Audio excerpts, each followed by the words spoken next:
know for a fact that Reynolds doesn't have any. Good morning to you. Good Tuesday morning. I'm Dejan Kovacevic of DK Pittsburgh Sports. This is Daily Shot of Pirates. Comes your way bright and early every weekday if you're into football and or hockey. I also offer daily shots of Steelers and Penguins, where you found this. Pirates 6, Reds 3 last night in Cincinnati. They'll play 2 today in a split form doubleheader at Great American Ballpark. Game 1's at 12:35. Game 2 is at 6:40. And the games don't matter. That's just how it goes. When your club wins a game on a rainy Monday night in Cincinnati in September in front of virtually no people and Bryce Wilson is your starter, nothing of consequence has occurred, or at least very little.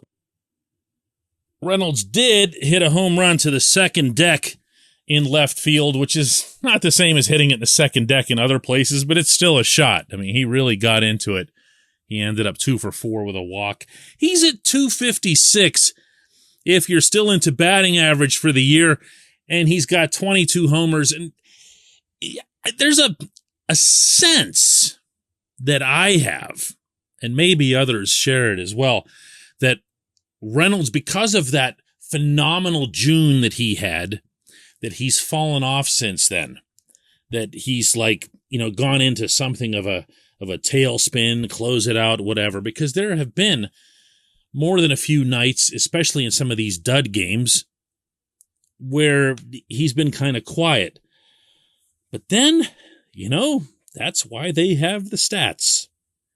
Pre-All-Star break, Reynolds was batting .261 with a .343 on-base percentage, .808 OPS. Post-All-Star, .247 with a .324 on base and a .742 OPS. It's not that different. It's not what it was, but really the June thing is the outlier. And when you look at Reynolds and his brief, still I would say, career in Pittsburgh, you would see him as much more of a consistent producer than you would as someone who just kind of bubbles or just pops to the surface on occasion, especially after the kind of year that he had in 2021. However, I do find it fair and reasonable to expect that there's more in him. There's more of June in him than what we've seen. No, I'm not going to go off on yet another tangent about Andy Haynes, the hitting coach. But when we talk about players getting better, it doesn't always have to be about the children, about the 22 and the 23-year-olds. It can also be about the guys that you're paying a whole lot of money. And in fact, what got Haynes fired in Milwaukee, among other things, was that he couldn't get anywhere near what was needed out of Christian Yelich after the Brewers signed him to a massive contract in a market that's 2/3 the size of Pittsburgh. So yeah, Reynolds matters. He matters a lot. This portion of Daily Shot of Pirates is brought to you by our friends at North Shore Tavern. That's directly across Federal Street from PNC Park. It's home of Steak on a Stone, an eating experience, underscoring the word experience. The steak is brought to you partially cooked on an 800-degree stone, and you do the rest. It's a ton of fun, it's a great meal, and it's a baseball atmosphere like no other in Pittsburgh. North Shore Tavern, right across Federal Street from PNC Park. We were up in Milwaukee a couple weeks ago, and I asked Reynolds after another strong game that he'd had that evening against the Brewers if he felt like it was important to finish strong. And he kind of acknowledged it, but he always gets a little bit guarded whenever the subject comes up of anything that he might be doing that isn't absolutely excelling at the plate. He gets, I don't want to say nasty. He's a little too cool for that, but it doesn't sit well with him.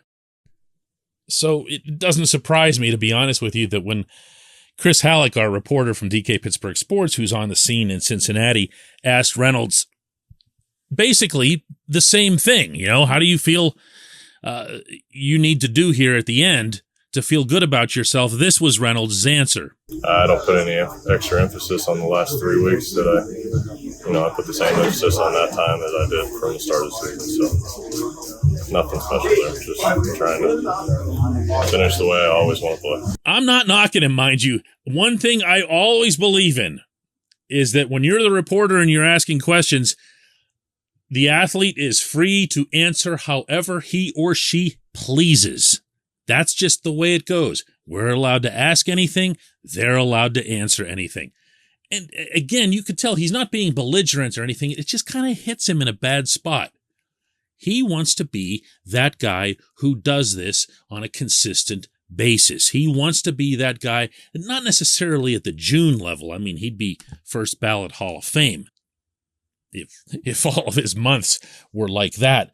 But he expects it. And I think he expects it to the extreme that he doesn't even like to discuss when it isn't happening for him. Look, this is a very, very good baseball player. I don't believe there's anyone anywhere, even at the very peak of Reynolds' performance at any given point, who believes he's a superstar or anything like that. He is still, right now, the best player on this team. Probably doesn't have the highest ceiling. I think we all know who has the highest ceiling. Hint, hint, he actually needs them in his home too. But he is their guy. And as such, it would, I believe, whether Reynolds wants to say it or not, behoove him to have a nice, solid finishing 3 weeks here. Again, get the average over 260, 265, something like that. Batting average doesn't mean much to statisticians anymore, but the players talk about it. They do. How about 3 more dingers to get to 25? Something like that. And they'll all tell you, believe me, in an interview setting, that little milestones like that, individual stuff, I don't even look at that. I don't even know how many I have. It's nonsense, okay? It's actually less than nonsense. It's BS, okay? They know where they are. Let's see a good, strong finish, and hey, maybe it would even contribute in some small way toward a longer-term extension than the couple of years that he picked up to ward off arbitration this year. When we come back, J1Q.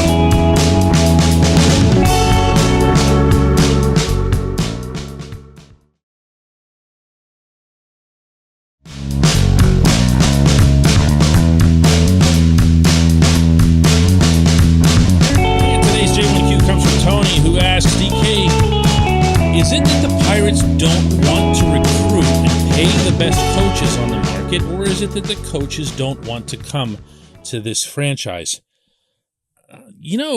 Tony, it's kind of a loaded question, obviously, the way you phrased it. You're not giving me much of an out, but I'm going to take the out anyway, believe me, because it's neither. It's that the Pirates are hiring coaches who aren't very good at their jobs. Everything that I understand and have come to know about the team, including from the people who've been hired by them, is that they pay at a commensurate rate.